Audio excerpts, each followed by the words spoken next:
I have this vivid memory of sitting in the bathtub one time and just crying.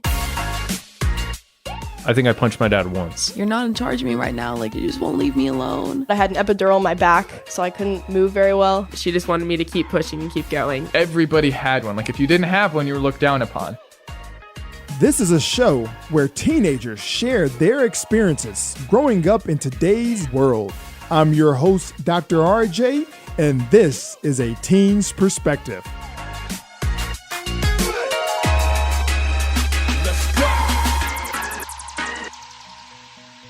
Hello, and welcome to A Teen's Perspective, helping parents see the future.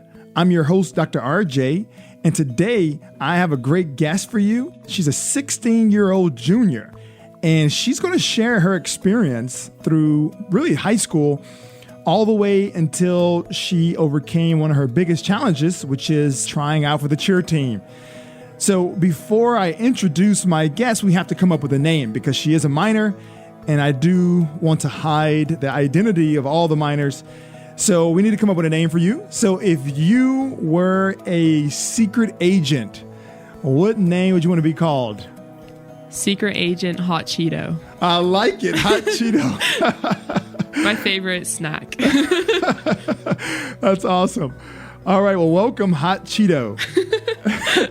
So we want to share with the audience first just about your upbringing. Like, tell us about your parents and your family and all that. So I've been in my whole life, and my parents actually got divorced whenever I was 4 years old. But I've spent equal time with them, like, since then. Like, I get to see them, like, equally, like, each week. And my parents have actually gotten really close now, which is cool. And, like, my mom has a new husband, and then my dad has a new girlfriend. And they all just, like, hang out all the time. And it's really nice because I'm super close with all of them. And, like, I feel like I can go to all of them just about, like, anything. Wow, that's awesome. Yeah. Because usually you don't hear that whenever there's divorce. Yeah. So do you remember much about the divorce? Not really. Like, I didn't really know what was going on. All I know is just one day that, like, we're all together, and then we, like, moved into an apartment complex. So, like, my dad and my mom, like, took me to the apartment complex, and then, like, my dad was like, okay, I'm gonna, like, go back to the other house. And I was like, okay.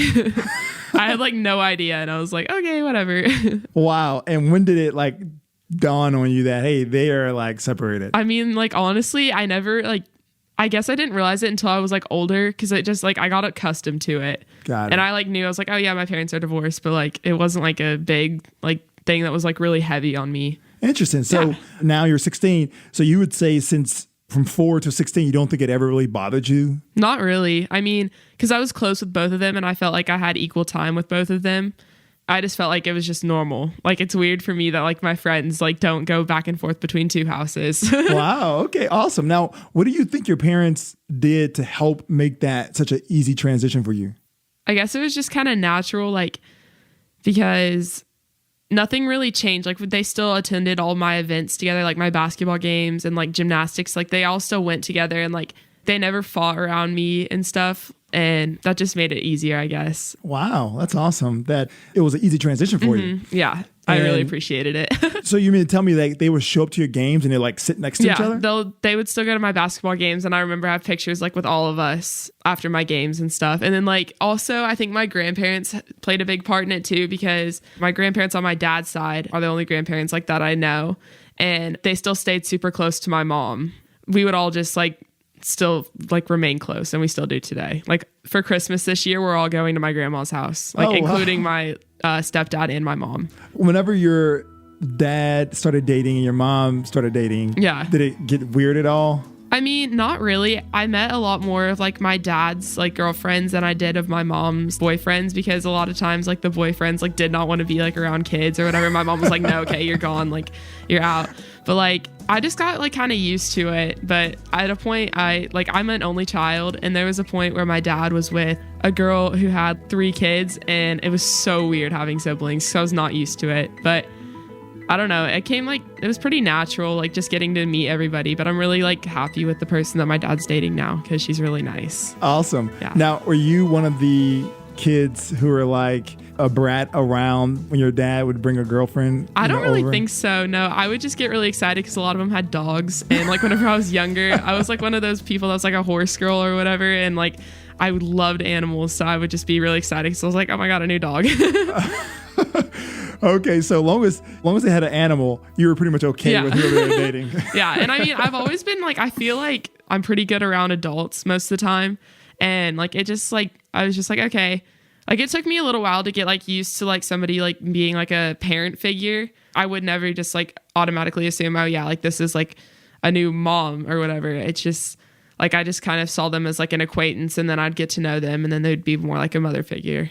Got it. Now, do you call your mom's husband Dad? No. So I call my mom's husband Pappy. I don't know why. We just came up with that name one time because we used to have a ranch, and I don't know why, but that just happened.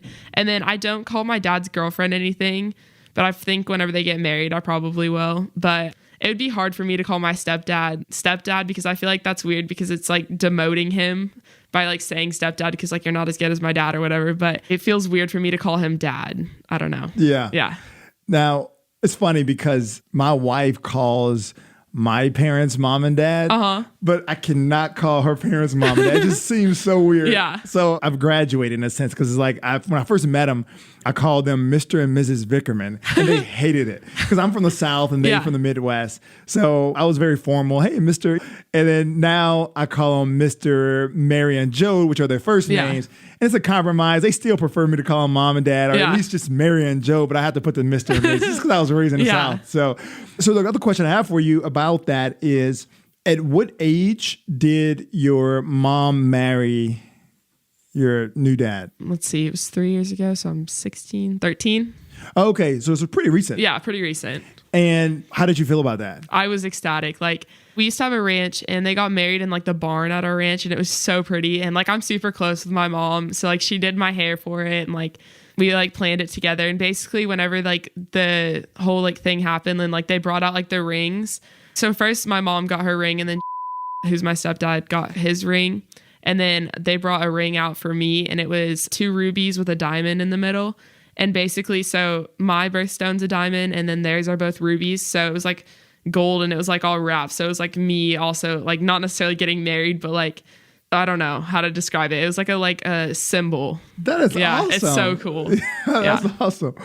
And how does that work as far as discipline? Like, can they discipline you? Yeah. Like my mom and my dad like are the ones who like make the calls. But a lot of times, like if they see something that they feel like they could put input into it, like they'll talk to like my mom or my dad, and like we'll all have like a sit down conversation about it. Oh, okay. But they don't do it by themselves. Sometimes my stepdad more so than my dad's girlfriend. Oh, okay. Yeah. He's told me in the past, like whenever like I'm being like mean to my mom, like to chill. Because like sometimes I get in a mood and I'm like, no. Now, have you ever gotten so bad where you had to like play that card, like you're not my real dad? I've never done that, but I've been like, I'm going to my dad's house. Oh, okay. Yeah. When you're upset? Yeah, whenever I'm upset at either of them. But like, same thing like at my dad's, I'll be like, I'm going to my mom's. But then most of the time I'm like, I'm sorry. And you mentioned that you guys split up, pretty much they split time 50-50. Yeah. Describe that arrangement. So basically Mondays and Tuesdays, I'm with my mom. And then Wednesdays, I'm with whoever I was with on the weekend. Thursdays, I'm always with my dad. And then Friday, Saturday, Sunday alternate. Oh, okay. So like this week's kind of weird because I'm spending the first half of Christmas with my dad and the second half of Christmas with my mom. Like on a normal week, like last week, I was with my mom Monday, Tuesday, and then my dad Wednesday, Thursday, and then part of Friday, then my mom Saturday, Sunday. Oh, I Monday, see. Tuesday, Wednesday, and then Thursday, Friday, Saturday, Sunday with my dad. Got it. Got it. It sounds like it's really working out because I know one of the biggest fears for parents who are separated or going through a divorce is that it was going to have a negative effect on their child. But it seems like it's working out really well with you guys. I think it ended up working out really well. And honestly, like I'm kind of glad that everything happened because if they would have stayed together, it probably might have been worse, like off for like me and their relationship. And it probably like would have put more stress and a strain on me like as well. And now I feel like comfortable and That's a good point. And does it seem like both of your parents are happy with the arrangement as far as how they split? I mean, I think sometimes they wish that the schedule could be a little bit different because they see it's a little bit tough on me, like going back and forth, like bringing all my clothes, like especially for cheer. Like I have to wear certain things every day at school, and a lot of times I'll just leave them like at one house, and it's so hard to like drive back and forth. But like other than that, like they really like it because I feel like they like they like have equal time. Got it. Yeah. That makes sense. Now, describe your parents' parenting style. Okay, so basically, like my mom, I would say she's a little bit harder on me because she wants me to be like really successful. And she's like the one who always like pushes me like to get like super good grades and like to stay like on track, like to be successful.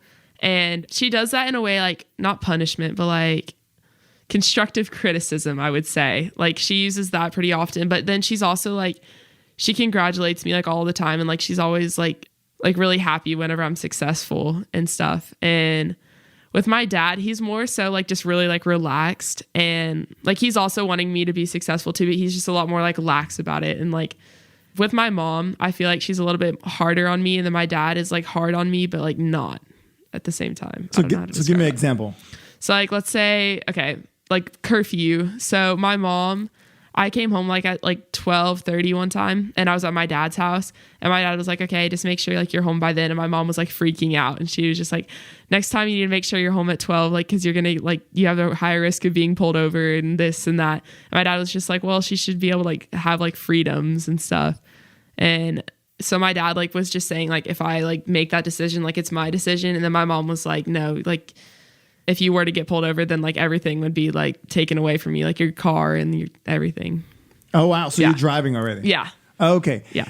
Now, so what do you think about that as far as curfew? I see both sides of it as far as the mom as like, or not just mom, any parent who are concerned about the safety. And then I see the other side is like, hey, at 16, I mean, in 2 years, you're going to be literally out of the house and doing your own thing. So my say on like curfew and like a lot of other things is like, if the child like wants to like break the rules, so to say, like it should be their decision, but they should do the like decision like knowing that they'll take full responsibility for whatever happens.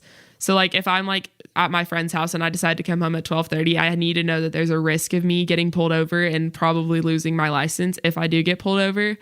And I feel like it maybe in the beginning of driving, like there should be like a set curfew because like you're still learning. But like as you get like older, like especially like 17, I feel like it should be the kid's decision as long as they're like allow or they know like the consequences of what would happen. So what happens at 12 o'clock? I think a lot of parents think that like as soon as 12 o'clock hits, every driver on the road is a drunk driver or every person who's out is like out to like get you, which like I can understand because that's when like most people are like leaving a bar and coming home if they're going to be drunk.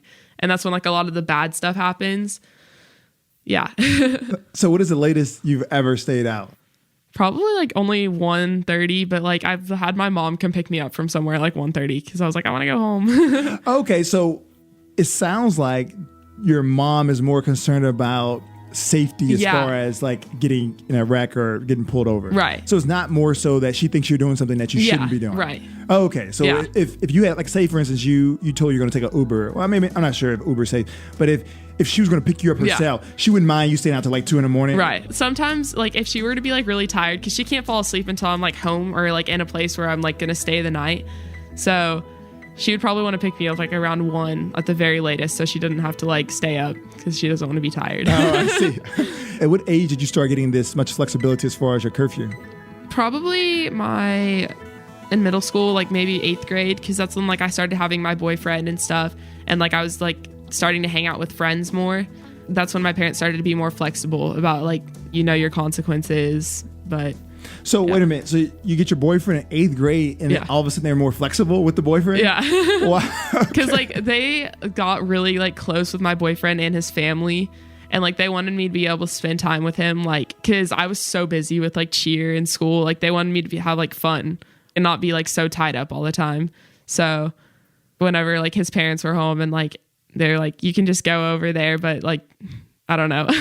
Oh, okay. So essentially they had trust in his parents that they're going to watch over you guys. Yeah. And okay, perfect. Yeah. So since you brought up dating, let's talk about dating. You started in 8th grade was your first boyfriend? Yes. Okay. And so share with us your experiences with that. I basically started dating him the fall of 8th grade, and we've been dating all the way through now, which is like December 2019. So 3 years. And It's been like really cool, like, because he was my first boyfriend, and I remember we were in the same math class, like our 7th grade year, and I didn't even really know him, but he has like an afro, and it was like, I used to be like, oh my God, that's a kid with the afro, and then we just started dating, and then I was like, oh my God, this is so weird. But like, it was really, really cool, like getting to experience like dating, and like this was our first time both being in a serious relationship, and it was really like cool to see each other grow. Like we went through a lot of hardships together. Like he like got depressed spring of like the first year that we were dating, and like I was like there for him through that, and then like he was there for me like through all my injuries and stuff. But we also like go on vacations together. Like we've gone with his family like to the beach multiple times, and same thing with my family, and it's just like a lot of fun to have like someone that I'm so close to, like getting to experience all that. Wow. Yeah. So bring us back to the very beginning. So you're in school, you say, hey, there's a kid with a fro, kind of ignoring him. How did you guys start it? Like, so I was really close to like this group of people whenever I was younger. And so we were going down to the beach with that group of people, and my boyfriend was friends with like some of the guys that were there, but he wasn't on the actual trip. But somehow I got his Snapchat from one of the guys that was there. And then we just randomly started Snapchatting. And in like August or whatever, I was like, oh, I think he's kind of cute. So I was just like, okay, I'm going to see like just what happens. And we just kind of started Snapchatting back and forth. And it was funny. So I was looking at stars with my dad and his now girlfriend. And we just started Snapchatting. And like, for whatever reason, like he sent a picture of like if he sent a picture of this table, he would be like table. And then I sent a picture back of like the truck, and I was like truck. And that went on for like hours. And then we just started like talking. And then eventually it just like where we were like talking every day, and like he was helping me out with like schoolwork because he's really, really smart. And then on the day we started dating, it was like I was a cheerleader and he was a football player. And he came up to me after the game with this sign, and it was just like, it would really cheer me up if you went out with me. And I was like so nervous whenever he asked me out, and I was just like, yeah.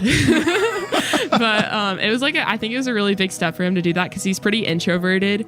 But like he asked me out in front of like the entire like stadium of the entire middle school stadium. that is really cool. Yeah, it was really cool. That is pretty smooth. I have to give him much props on that one. That was a good one. It was. It was awesome. So when you're thinking about proposing future, I mean, he has to overcome that. I know. So explain to me this whole idea of Snapchatting. So, I mean, I understand Snapchat, but you just randomly snap someone and it's okay? I mean, kind of. Like, we were like acquaintances, I guess, but like sometimes like people will add me on Snapchat and we'll just kind of Snapchat back and forth, and it's just like pictures, and it gets kind of like odd, like if somebody just randomly adds you and like snaps you, and then you're kind of like, oh my God, who are you? Like, this is kind of creepy. So then like most of the time I'll just be like, I'll unadd them or block them because they kind of scare me. Oh, okay. So anyone can add anyone. Yeah, anyone can add anyone, but you like, if someone adds you, you have to add them back. So most of the time I'll add them back and be like, who is this? Do I know them? And then if I don't know them or they're like creeping me out, I'll block them. Oh, I see. Yeah. So at what point did you realize that he liked you and it wasn't just like this friend thing? I was with my friends and we were just talking, and somehow it got on my eyes. Like the subject got to my eyes, and my eyes are like 2 different colors. He just thought it was like so cool, and like we just kind of started talking about that, and he was just like, your eyes are like so beautiful or whatever. And like then like it just kind of like felt like, oh, like okay, he likes me. Yeah. Now you mentioned that when you guys first started dating, he suffered depression. Yeah. Do you see that very common with teens? Yeah. Really? I don't know. So whenever we were in like freshman year of high school, like they kind of did like this like education thing where they talked about big D and little D depression, which little D would be like mild and then big D would be severe. And I mean, most commonly, like I don't see a lot of severe depression, but I see a lot of mild depression just from like the stress of high school and stress from grades, parents, and like just busyness, I feel like too. And just like a will like to want to fit in, I feel like also kind of causes depression too. Interesting. Now, do you think that there's more depression nowadays because of technology, social media, or do you think it's because we're just more aware of it than we were years ago? I mean, I think it's a mixture of both, because I feel like a lot of people like know what depression is now and they're like, oh, I'm depressed, but like not like they're not really depressed. But I feel like social media definitely has a big impact. And like I didn't necessarily go through like full on depression, but I used to go through this stage where I just compare myself like to every like single thing that I saw on Instagram, and it got me in a place where I was just kind of like felt like I was like hopeless or like helpless, maybe is the right word for that. But I feel like it's a lot more common now because people have a lot more access to compare themselves to others. And yeah. Yeah. So if you don't mind, can you share something that you struggled with? Yeah, so I struggled like with a lot of like body image because in third grade, like somebody called me fat. And then from there, I just kept like noticing all these like little cues, like of people just being like, oh, like you're not beautiful. Like you don't fit like society's image of a perfect like girl or whatever. And that like was really tough on me. So like I kind of went through like not necessarily an eating disorder, but kind of, but like I tried to starve myself in like 7th grade so I could become anorexic in order to become thin, but that didn't work. So then I tried to start eating healthy. And then whenever I did that, I'd like go through like, I guess swinging diets, I guess. So then I would like barely eat anything and then I would eat a lot. And that ended up like causing me to gain like a lot of weight. And then I felt really like down on myself and really hard on myself. And then last year, I think I ended up weighing like the highest amount of weight that I've ever weighed. And I was just like, okay, I need to start a diet so I can like become like this perfect person. And I ended up losing like 20 pounds like from the diet that I was doing. And it honestly didn't like impact, like I felt like better about myself, but it didn't like fulfill that like need that I was feeling, you know? Now, were your parents aware that you were going through this? I don't think so. Really? Like not in the 7th grade one. They didn't know that I was going through like me wanting to starve myself because I didn't feel like comfortable telling them that. But the most recent one, like on the diet, they were aware of it. Okay. And they were like, okay with that because they saw it as like healthy. And Yeah. like, yeah. But when you were going through the part where you were like trying to starve yourself, Yeah.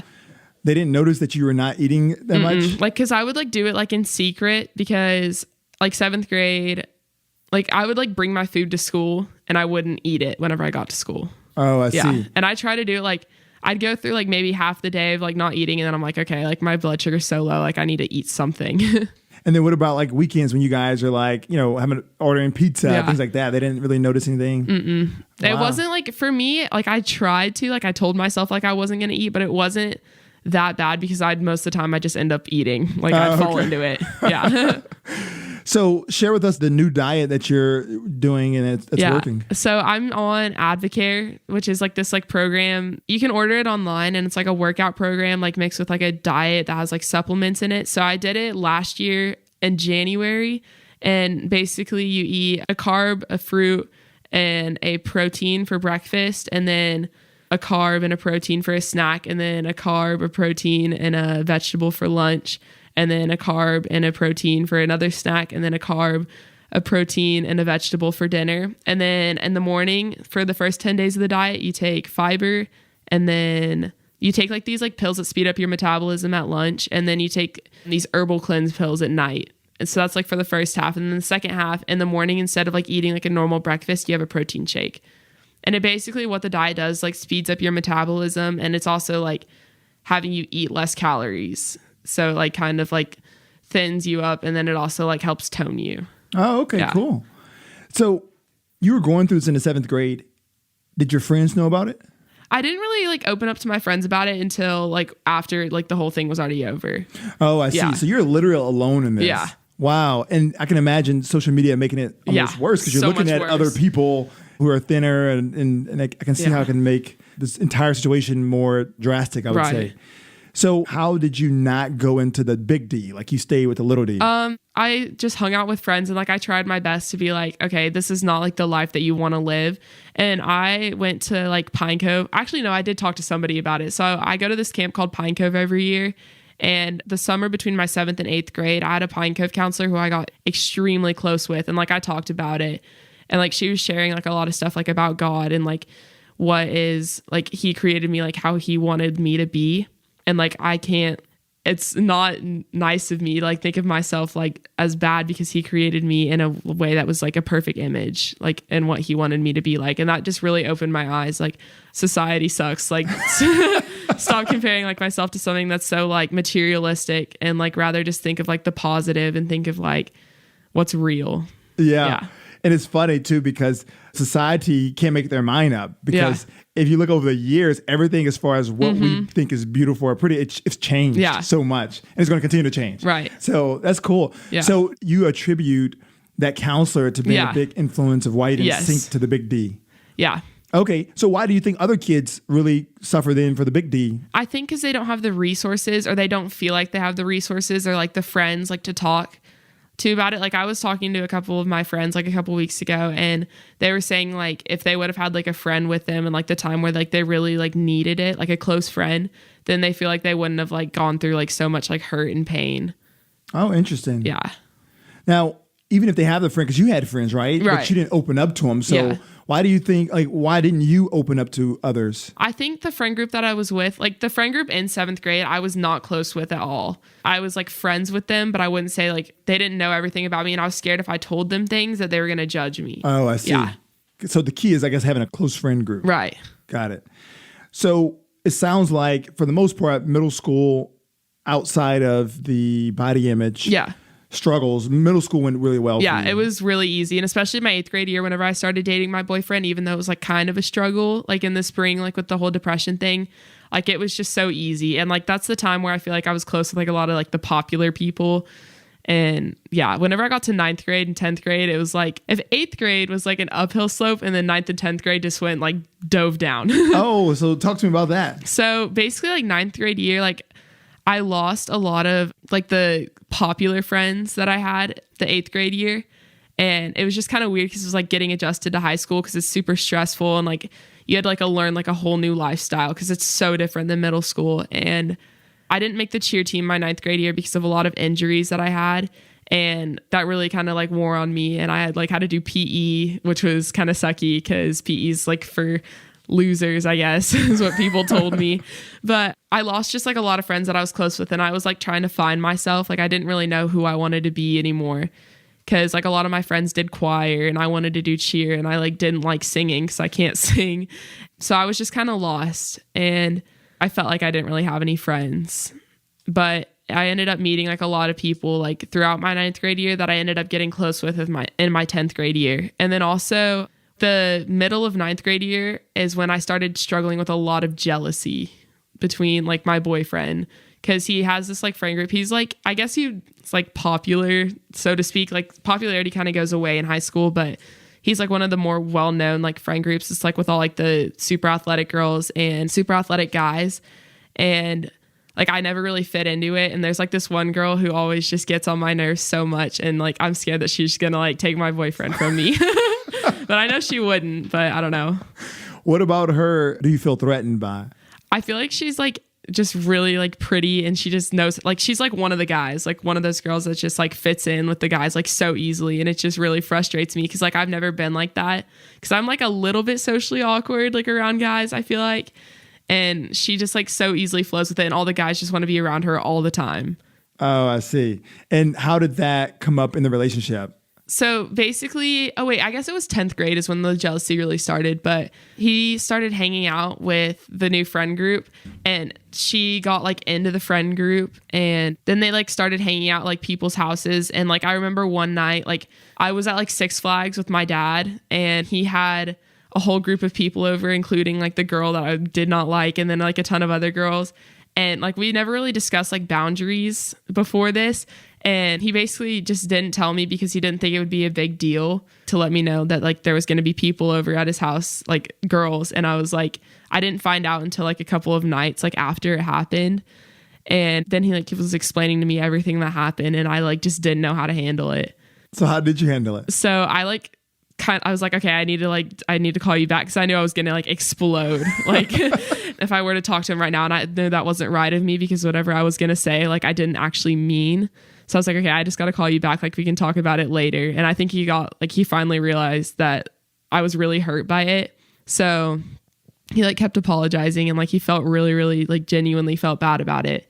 So then we kind of like set boundaries, but then it's like never been the same like since. Like I always just get so scared of her because I'm scared that she's going to do something. And do you guys like know each other, talk, hang out at all? No. Oh, okay. I mean, like we're both like acquaintances, and I think like whenever I feel like we're pretty fake to each other whenever we're actually around each other. But like I don't know how she feels about me, but I genuinely feel like she really does not like me. Now, how much of the jealousy do you think is associated with the body image that you struggle with in 7th grade? I would say a good portion of it, because she's very, very athletic, and like I guess like really like, I don't know. She just has like the perfect body, I guess. So it sounds like you overcame that, right? Yeah. But it sounds like even though you overcame it, it's still like in the back of my there. mind, because like I'm on the diet again right now, and it makes it even harder with cheer because a lot of the girls in cheer, like we're always wearing like sports bras and like shorts or whatever, and a lot of them are so tiny because they have to like fly, and like it makes like it's still in the back of my mind like, oh, like you're bigger than everybody else here. Like it wears on me sometimes. And how do you keep going and stay positive? I try to like just clear it out of my mind and think about what my counselor told me that 7th grade year. And most of the time I'll just like, if I like set my mind on other things, I'll just forget about it. Like I won't even think about it. But sometimes when I'm like by myself, I'm just like, oh, like what could I do like to fit this body image? Yeah, no, that makes sense. So we're talking about cheer, and this is one of your biggest highlights. We talked about some of the challenges you went through, and cheer is definitely one of your highlights. So talk to us about the challenge that you had to go through to become a cheerleader. So I started like my 8th grade year, and basically middle school cheer is like not serious at all. Like I thought it was like this whole big thing, but it's not. And I was tumbling outside of school, like trying to get ready for tryouts, and I don't remember how exactly it happened, but I dislocated my right shoulder. And then we found out that I had a winged scapula, which means like my shoulder's super weak. And like I couldn't like cheer for like 6 months. And then I finally got better from that. And like 2 practices into like having that happen, I broke my middle finger on my left hand. So then I was out for another like 4 weeks. And then after the period of 4 weeks, there was 2 weeks until our like cheer tryouts that year. And my coach like was dead set. He was like, oh my God, you're going to make it. Like, don't worry. Like, cause I had like the skills, I guess, to make it, but at the same time I didn't. So I went into the tryout like really hopeful that I was going to make it, but I didn't end up making it my freshman year. And I was really devastated by that. And so basically I went through all of my freshman year. Like I took like a 3-month break from cheer, cause I was like, is it even something that I want to like do anymore since I didn't make it? But then I was just like, you need to keep pushing. Like it's kind of too late to find another sport to fit into. So my entire freshman year, I spent like going to my tumbling classes, doing all that. And by the time sophomore year came around, or the end of freshman year, whenever sophomore tryouts came out, I was in a pretty good place. Like I had my standing backflip, and then I had a round off back handspring backflip, and I ended up making the team my sophomore year, which was great. And over the summer, I got kind of cocky with like making the team. I was like, oh, like I already made it. Like it's no big deal. And I got shin splints over the summer, and I just didn't go to cheer because I thought I was just like fine.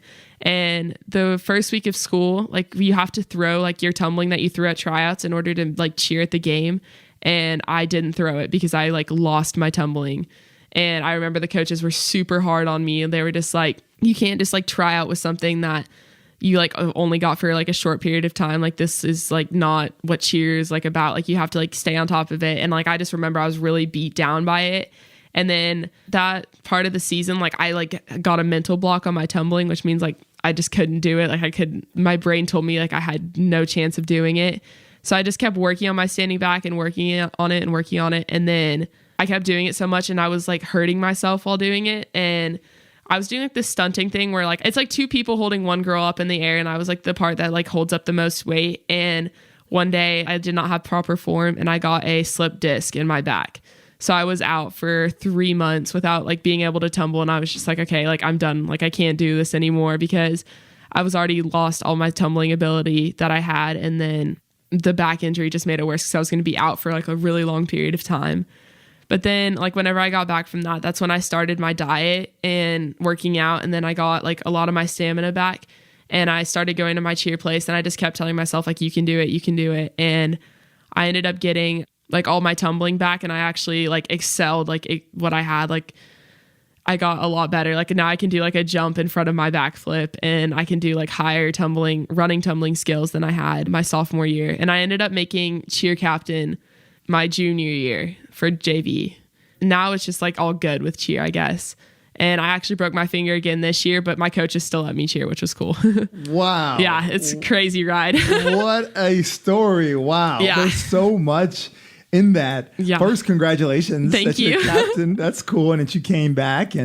But share with me, like at these low points, because you've had several of them, injury, you didn't make the team. Yeah. The coach was hard on you Yeah. because you didn't practice. Like in that low moment, how do you continue to keep going and trying? I think a lot of it was my friends told me that I like just need to keep going because they wanted me to be there with them, like in cheering. And I guess it was just me being like, cheers like a way that you fit in. So you need to keep doing it so you can fit in.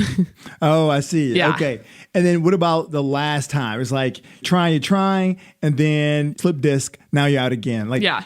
At what point did you feel like I need to just give this up? It was probably, so I went in like 6 weeks after like my slip disc happened. And I was like, I'm just going to try tumbling because like I need to start now for the next season. And I went to my cheer coach and I was doing tumbling and my back hurt so bad that like my coach had to like carry me out to my car. And I was just like, this is it. I'm done. Like I can't do this. And my mom was just like, I told you shouldn't have gone back. Like I told you. And I was just like, okay, I'm done. Like this is it. And then, yeah. And then what changed for you to like, you know what? I'm gonna go for this. I got really like sad that I like couldn't cheer because it's like I didn't realize how big like it was a part of my life. And I was just like, I need to keep doing it. Like I miss like being around my coaches and my friends. Like even though my coaches were hard on me, they're some of my biggest role models. And I was just like, I need to keep doing it. And whenever like my back was fully healed, whenever the doctor cleared me, I was like, okay, let's go to cheer. Like I need to go get over this mental block. And I need to just go back and crush it. And I was also like, my stamina was up like tremendously from where I began with because of like the dieting and the working out. And it was just like easy whenever I went back. So what was your parents' thoughts about all this? I know that your mom was like, hey, you should stop. What was your dad saying? My mom wanted me to keep going. She wanted me to stop while I was physically injured, but she was like, she had the mindset of like, I told you shouldn't have do that. Like you shouldn't have like done the things that you did to get hurt because like she kind of like, it was almost like she could foresee it coming. And like, she like was telling me like what to do to avoid getting it, but I didn't listen to her. And I did like all the stuff anyways. And my mom wanted me to go back to cheer really bad because I think she always like wanted to be in cheer whenever she was younger, but she never like had the ability to because she like wasn't able to tumble. And she thought I fit in really well at cheer. And she was just like, you're so good at it. And like, it's something that you seem so passionate about. So you should keep pursuing it because it keeps you like in like a group in high school. Like it keeps you like away from like all like the bad things. And she just wanted me to keep pushing and keep going. And she's like the one who's like paid for the majority of like my cheer thing, I guess. And she's like, don't stop now, keep going. Yeah. And then my dad, he also was like, you need to keep going, but be safe with it. He didn't want me to keep going and then get so injured that like I couldn't like live normally. So you felt like your mom can kind of foresee the injury happening, right? Is there anything or any way your mom could have explained that to you to make you not do what you did? Maybe not, because I'm pretty like stubborn, I'd say. And a lot of times when people tell me not to do things, I'm like, no, I'm going to do it anyways. And most of the time when they tell me not to do something and then I do it, the outcome is bad. So I guess it's just more of like me like listening to them because they most of the time will know what's right and not trying to be like so stubborn and like I know everything, you know? Yeah. So before I let you go, I do want to hear about cheer drama. Okay. I don't want to pick on cheerleaders or anything, but it's more, I think every sport has drama. Right. But I know that was one of the things that you wanted to share. Yeah, I think a lot of things like with our cheer, there's a lot of favoritism with the groups of cheer. And like, thankfully for me, like the first year that I went into cheer, I had like no friends. And that was my sophomore year. But this year I've gotten really close with some of the coaches' like favorite people. Like they're called like the psychos, I guess, is what the coach like named them. And there's like a group of 5 girls and I got like pretty close with them. So now she likes me too. But like the people that are outside of that little group, it's pretty obvious that they're like not like favorited and like they're not ever like congratulated or anything. And like a lot of times they're the ones getting beat down, I feel like. And then the group of like 5 that I was talking about earlier, they're always like being like lifted up and like the coach like just wants to be around them all the time. That's the person that they're talking to.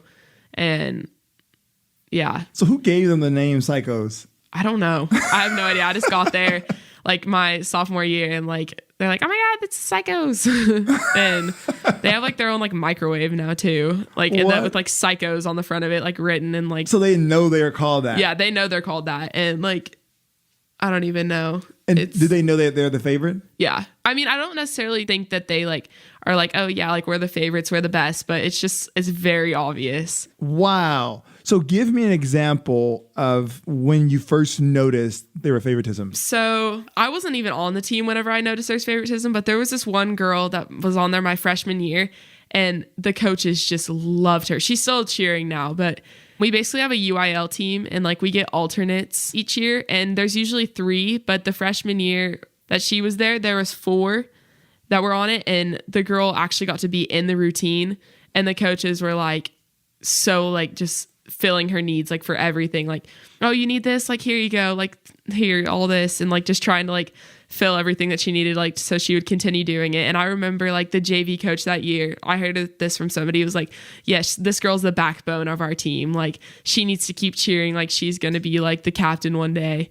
And like I heard people saying that, and I was just like, oh my goodness, is this really what it's gonna be like whenever I get on cheer? And whenever I finally got there, like it wasn't as bad as everybody said it was, but it was very obvious because like the group of girls would always go talk to like the head coaches.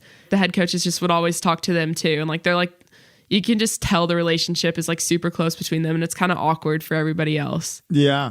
So how did you become the captain if you're not part of the Psychos? So all the Psychos were on varsity and I was on JV. And I think a big part of me becoming captain was actually sitting out my entire sophomore year, because I got pretty close with the JV coach. And now we're like best friends, so to speak. But I think that played a huge part in it. And also I feel like I'm a pretty strong, like natural leader. And even though I wasn't like a part of like the coach's favorites for like varsity, like I feel like I was a favorite on JV, kind of, I guess. And how did that make you feel? It was pretty cool. Like I liked being like favorited, I guess. But at the same time, it kind of made me sad for a lot of the other people because I saw that they were struggling. Got it.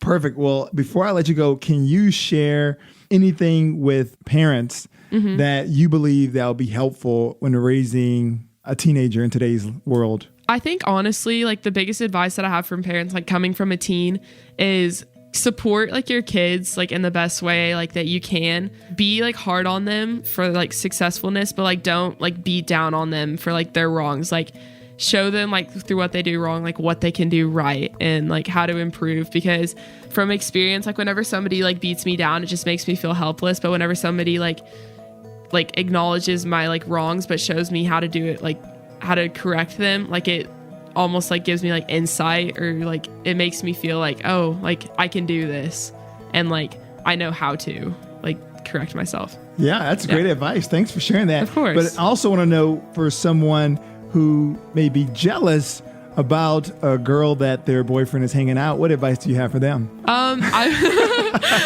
would, okay, let's see. I would just talk to your boyfriend or your significant other about it and just express like your feelings.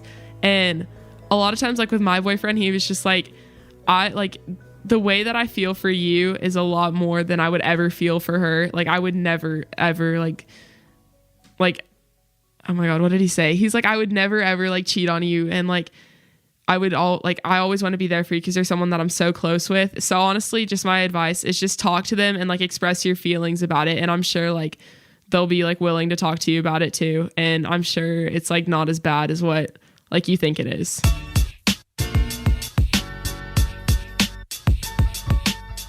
When it comes to teenagers, coaching is so effective because we use proven techniques that help teens identify goals and develop actionable plans to achieve them. If you're a parent and you want to learn how to use these coaching techniques to coach your own teen, visit us at coachyourteen.com. Hot Cheeto shared a different side of growing up with divorced parents. Many times when you hear about teens growing up with parents that are divorced, it's usually a lot of conflict. But Hot Cheeto shared a different side. In fact, Hot Cheeto mentioned that she was glad that her parents got a divorce and that they're happier for it. So I would love to hear your thoughts on that. So make sure you join us at our Facebook group. It's called A Teen's Perspective. And I would love to hear your feedback. Now, from a coaching standpoint, I do want to speak to parents about the importance of having tough and uncomfortable conversations with your teen. In many cases, parents are having these discussions when their teen has already experienced something. So let's say, for instance, your teen is going through a breakup. many times then the conversation comes up about how to handle breakups. Or let's say your teen is vaping or their friends are vaping, then we go into more of a detail about vaping. But what I want to encourage every parent to do is to have these conversations before the teen experiences them. Essentially, I want you to have these conversations now. So I want to give you a list of topics, and I want you to answer yes or no when I ask the question, have you had a deep discussion with your teen about this topic? All right, so the first question is body image. How your teen feels about the way they look. Have you talked to your teen about that in detail? The next is personality. How your teen feels about their personality as it relates to their peers. Drugs and alcohol. We know vaping is very big among teens. Have you talked about that? Driving. How teens are making bad decisions while driving. And I'm not just talking about texting while driving. Sex, sexting, and pornography. Have you had that discussion with your teen? Friendships, peer pressure, self-esteem and confidence, and also depression.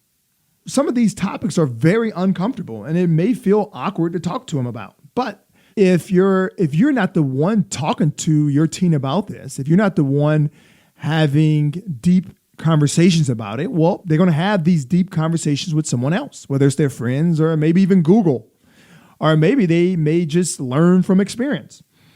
I do understand that it could be very uncomfortable to talk about pornography, let's say. So what I am in the process of creating are communication journals that makes it easier. It's something I've used in the past when I'm coaching parents and teens. Basically, it's this idea of journaling back and forth about different topics. Just because it's easier to have conversations about some topics when you're just kind of writing as opposed to face to face. So if you're interested in receiving one of those journals, make sure you visit us at teensperspectivepodcast.com and sign up for our newsletter. And I'll make sure once we complete designing the journals that we'll send them to you. So my recommendation is just to make sure you're having these discussions with your teens before it's too late.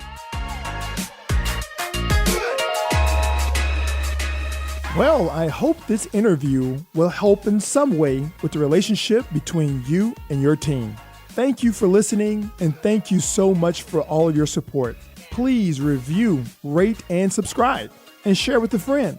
Once again, I'm your host, Dr. RJ, and this is A Teen's Perspective.